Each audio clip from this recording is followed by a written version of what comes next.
مغضوب علیہم قوم کو، اس ملعون قوم کو کیوں اب تک چھوٹ دیے رکھی؟ میں بتا چکا ہوں یہ بڑے عذاب کے مستحق ہو چکے تھے حضرت عیسیٰ علیہ السلام کے زمانے میں، چھوٹ دی ہے ابھی تک ہے، بلکہ ایک مرتبہ ابھارا ہے، 1900 برس کے بعد ابھرے ہیں یہ، بالفور ڈیکلریشن 1917 سن 70 عیسوی کے بعد، تقریباً 1900 برس، 1850 برس تو ہے ہی کم سے کم۔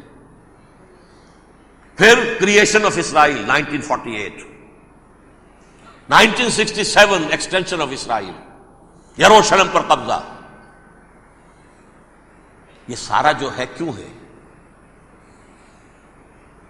اللہ تعالیٰ اس خیر امت محمد صلی اللہ علیہ وسلم اس کے بہترین حصے کو سزا ان ملعونوں کے ہاتھوں دے رہا ہے۔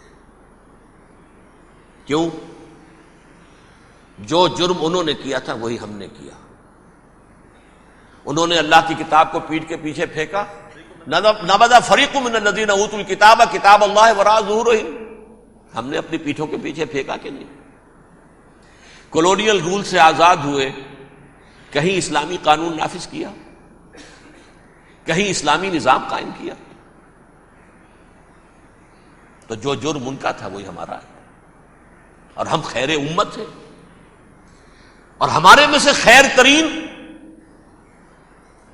عرب ہیں، ان پر اللہ کا فضل، ان کی مادری زبان میں اللہ کی کتاب موجود ہے، پھر انہوں نے اللہ کے دین کو پیٹھ دکھائی۔ جو ملک آزاد ہوا کولونیل رول سے، یا اس نے قبلہ کر لیا اپنا ماسکو کی طرف یا کر لیا واشنگٹن کی طرف، کسی نے مکے کو قبلہ بنایا،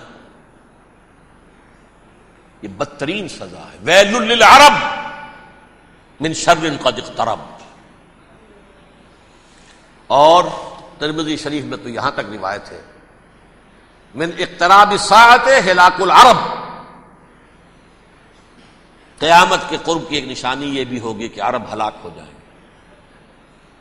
ایک حدیث میں الفاظ آتے ہیں کہ حضور نے جب کہا یہ ہوگا یہ ہوگا یہ ہوگا، یہ بربادی آئے گی، تو کسی زوجہ محترمہ نام میں بھول رہا ہوں، انہوں نے پوچھا کہ عرب اس دن کہاں ہوں گے؟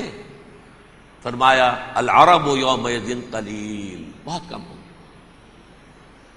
آخری خاتمہ ہونا ہے یہود کا حضرت مسیح علیہ السلام کے ہاتھوں، وہ عذاب جو 2000 برس تک ان سے ٹلا رہا وہ آئے گا، اور ان کے رسول ہی کے ہاتھوں آئے گا۔ لیکن اس سے پہلے مسلمانوں پر یہ عذاب آ رہا ہے، ہولوکاسٹ کے درجے کا عذاب آ رہا ہے۔ البتہ ہم پاکستانی اس میں یوں سمجھ لیجئے کہ وہ تو خبریں موجود ہیں احادیث میں، وہاں تو جو ہونا ہے، اتنے انسان مریں گے، اتنے انسان مریں گے کہ ایک پرندہ جو ہے اڑتا چلا جائے گا، وہ نہیں چاہے گا کہ نیچے اترے تو کسی لاش پر اترے، اسے جگہ نہیں ملے گی زمین خالی کر کہیں اتر سکے، تھک ہار کر گرے گا، مرے گا تو بھی لاش کے اوپر گرے گا۔ یہ الفاظ ہے حضور صلی اللہ علیہ وسلم۔ الملحمۃ العظمی الملحمۃ الکبریٰ، یہ لاسٹ کروسیڈ، ٹرمپٹ اخبار نے، میں اس کا فوٹو اسٹیٹ بھی کبھی آپ کو دکھا دوں، ویسے میرے ساتھ ہے وہ رسالہ ٹرمپٹ، دی لاسٹ کروسیڈ، اس کی تیاری ہو رہی ہے۔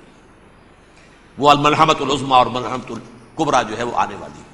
ابن ماجہ میں کبریٰ کہا ہے، اکبر کا مؤنث کبریٰ، ملحمہ کبریٰ سب سے بڑی جنگ، اور ملحمہ عظمی سب سے عظیم جنگ، یہ ہوگی اور بہت جلد ہوگی۔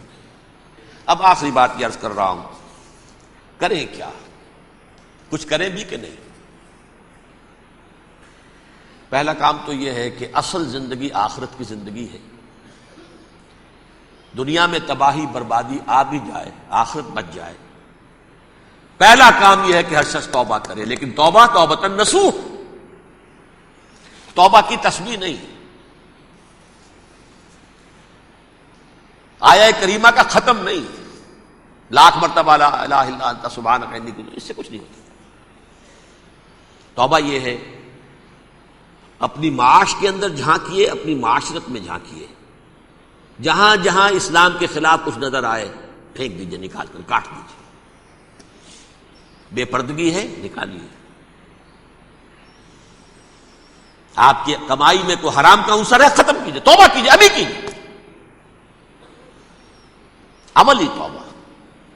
فرائض کی ادائیگی میں کوتاہی ہو رہی ہے، ابھی شروع کیجیے. اللہ کے دین کے غلبے کے لیے جد و جہد. ان صلاتی و نسکی و محیایا و مماتی للہ رب العالمین لا شریک لہ وبذالک امرت وانا اول المسلمین. بڑی عادت. اگر میرے اور آپ کے کیے کچھ نہ ہوا تب بھی کم سے کم میری اور آپ کی آخرت تو بچ جائے گی، عاقبت تو بن جائے گی. اخروی عذاب، سب سے بڑا عذاب، دائمی عذاب، اس سے ہم بچ جائیں.